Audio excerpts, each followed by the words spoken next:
shadowy backstreets, and deep dark holes. Wink! Today we're talking about the Deep State.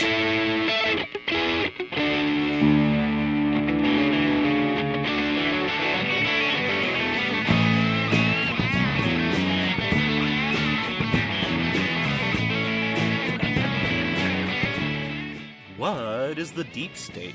No, it is not just the porn parody name for the American sketch comedy television series originally broadcast on MTV from 1994 titled The State. It also refers to something far more sinister. According to Nancy McEldowney, former director of the Foreign Service Institute, Deep State is both inaccurate and grossly misleading.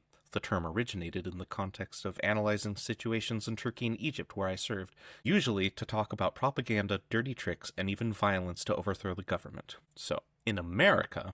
Wait, hold on. Sorry, so in Turkey, deep state means something to undermine the state? Something that undermines the government? Okay. Or is this so the Turkey, when the military feels that things are getting too undemocratic, they get in and overthrow the government to make it democratic again? So it's like the deep part of the state that comes out when the state is threatened and saves the day. Turkey, and more recently Egypt, had a military coup. So what's the American context? In America, the deep state as a term was first popularized during the Obama administration. A 2013 article dryly titled "The Impending Senate Vote on Confirming Nominees" described it this way. The deep state is a hybrid of national security and law enforcement agencies, key nodes of the judiciary, cleared contractors, Silicon Valley, whose cooperation is critical, and Wall Street. So this is big ol' enmeshed back rooms, shadowy figures, deep interests, They killed Kennedy because he tried to dismantle the CIA, that kind of thing. This is descriptive of something that's been brewing in American politics for a long time, this distrust of the administrative state. I mean, imagine if they were doing creepy shit, like snatching people off the street and dosing them with LSD without their permission or knowledge. Or if they sprayed San Francisco with bioweapons that killed a guy. Imagine. Just because you're paranoid doesn't mean they're not watching you. In the Obama presidency, it described the forces of bureaucracy, the federal government, restraining the presidency from certain tasks. Some outlandish things have been attributed to the deep state meddling over the years, but the core idea that there are people within the bureaucracy that sometimes work against the president's agenda, that's fundamentally true. So deep state was used then by people who were pro-Obama, who just were frustrated that there were bureaucrats preventing him from getting his agenda done. It's the return of an old trope from history called the evil advisors trope. I love the king. We're all still poor because he's controlled by evil advisors who are preventing him from helping the people. He didn't have a Democratic Congress for a lot of his presidency. A lot of his agenda items were thwarted by oppositional forces in the Congress, but some of those failures got chalked up to there are people in the Department of Defense who want some pork barrel spending before they'll get on side with some policy agenda. Something you turn to when you want to explain why your head of state that you like is not making things better for you. A way to resolve your cognitive dissonance. Yeah, I remember Obama only had the Democratic majorities for his first 2 years, right, out of 8? Not even, less. It was 90 days or something, I think, because somebody died or left office, yeah. Okay, so... yeah, I always found it pretty easy to cope with his shortcomings by just saying that it was the Republican opposition. I never had to resort to the deep state. We were all started out as pretty big Obama fans, right? In this call. So I looked it up. He had a 72-day supermajority. Right, so not even a year.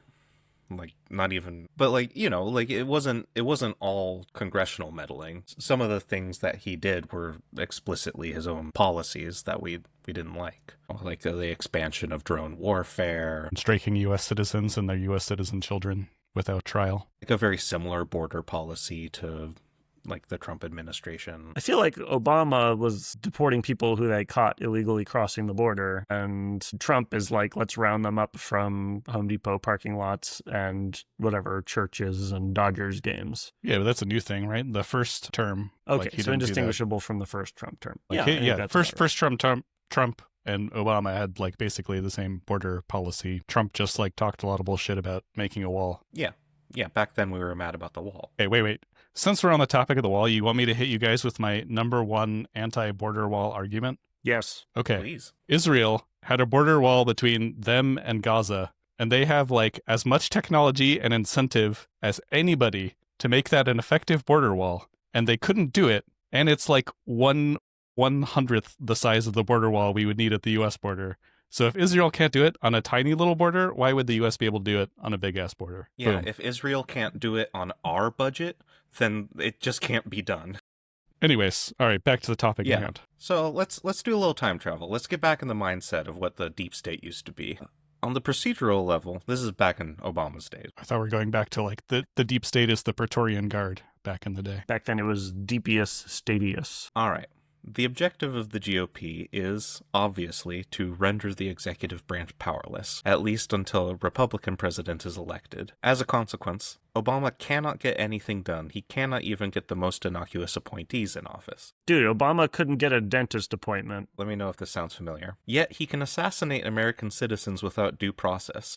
He can detain prisoners indefinitely without charge, conduct surveillance on the American people without judicial warrant, and engage in an unprecedented, at least since McCarthy era, witch hunts against federal employees, the so-called insider threat program. In terms of things we're worried about now, it is awfully reminiscent of the sort of like witch hunt government that we have. I'll go a little bit further. This guy complaining about the things that Obama does. At home, it is characterized by massive displays of intimidating force by militarized federal law enforcement agencies and their willing handmaidens at the state and local level. Abroad, Obama can start wars at will and pretty much engage in any activity whatever without so much as a buy your leave from Congress, to include he just recently forcing down a plane containing a head of state, and not a peep from congressional Republicans, with the exception of an ineffectual gadfly like Rand Paul. Yeah, this does sound just like today. You could say this exact same thing, but replace like whatever, bringing down an airplane with a foreign blah blah blah with like imposing tariffs down to the gadfly Rand Paul. Yeah.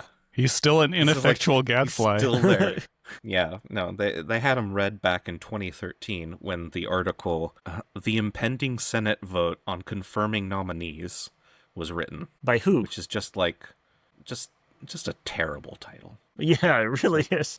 That's like draft 0.5. Didn't even get to a first draft. So this is all very interesting to me, but, you know, like, I guess something we're kind of used to at this point, like the idea that the president has all this unchecked power, but like they still are hamstrung in some ways by these forces within the government. This idea has evolved somewhat over the years and is now more enthusiastically adopted by the political right and the political left. During his first term, Trump and his allies alleged that the deep state was interfering with his agenda through the Justice Department. So like the Comey investigation, her emails. Some went so far as to say that Obama was coordinating deep state resistance. Recently, Trump accused Obama of treason in connection with the 2016 election, and allegation that Russia attempted to influence the election in favor of Trump. So, what do you make of that? Kind of like a weird little bit of mental jujitsu there, right? You're the one calling out me working with the Russian government to meddle in the election, therefore you are committing treason. Classic hyperbole,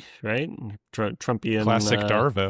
What is Darvo? Deny and reversed victim and offender. Damn. Yeah. It's got an acronym for it. It's interesting with co-opting the word deep state. They've co-opted the word woke. It makes sense that they latch onto the deep state so hard. Initially, the left latched onto the deep state because they had to explain why Obama wasn't getting shit done. Now people have to explain why Trump isn't getting shit done because he doesn't get anything done, dude. At least his first term, right? Fucking one tax cut was all he did, basically. It's the only major thing. The thing I found interesting about this idea of the deep state is that, like, it's such an evocative term, isn't it? Like, emotionally, it feels like it shouldn't exist because it has this implication of a shadowy cabal of people behind the scenes that are organizing the downfall of the government. But in terms of, like, what they're accusing the deep state of doing, it's descriptive. the FBI was investigating Trump for meddling in the election. It's also very Trump-like to take a thing that at least like had some plausible connection to reality and some discernible meaning before, and then to Darvo it. I guess it always had that conspiratorial element then, right? Yeah, definitely. And- It's the deep state. You and- can't see it. It's hidden underneath the layer, the top layer. Right. I would say the term maybe is somewhat responsible for like what happened over time with the Republican Party, just like focusing on the idea of there being a deep state. That might be partially responsible for the rise of QAnon. They needed to blame certain things on the deep state, like the accusations that Trump was colluding with the Russian government. And because they had to focus on that for so long, like, it gave rise to all these other conspiracy theories. There are so many people that were into this whole QAnon business. People were saying that there's like a cabal of satanic, cannibalistic child molesters in league with the deep state that's operating a global sex trafficking ring, and that Donald Trump is secretly leading the fight against them. It doesn't look as plausible anymore. Somehow. Now that he's covering up all this Epstein stuff, letting Yeah. Maxwell out of prison. Yeah, totally. Like, it's done. They were waiting for the storm all the way up until 2020, right? Like, the storm is coming. Donald Trump will finally reveal the secret fight against the deep state and arrest all of these satanists. Right. And then there was like 4 years of Joe Biden, which just like totally proved that they could not predict the future. It's like this is the most boring 4 years in American history. Maybe is Biden's singular achievement is irrefutably debunking QAnon to the point where Q himself is like, man, this is bullshit. Yeah, and like the storm passed, right? You know, all the divorces it inspired are finalized. The children are good and estranged. Ghislaine Maxwell is on work release now. Yep. Wait, really? Like the Epstein Yeah, she can leave files- prison whenever she wants. Yeah, the Epstein files are still not released. You know, they had Trump 1 and then Biden and now Trump 2 opportunity to release them. Still not released. It's just a big misunderstanding. Pam Bondi's desk had wet paint on it, and so when they put the files on the desk, they got stuck. Now they can't get them off. I guess the deep state's gone now, right? The deep state will be back whenever it's needed to explain, why things aren't going well. Well, I actually have some inside information on what the deep state is doing now. Are you Bingus? He's a member of the deep state. Spider-Man. I heard you were wondering about the deep state. We've been discussing it here. Excellent.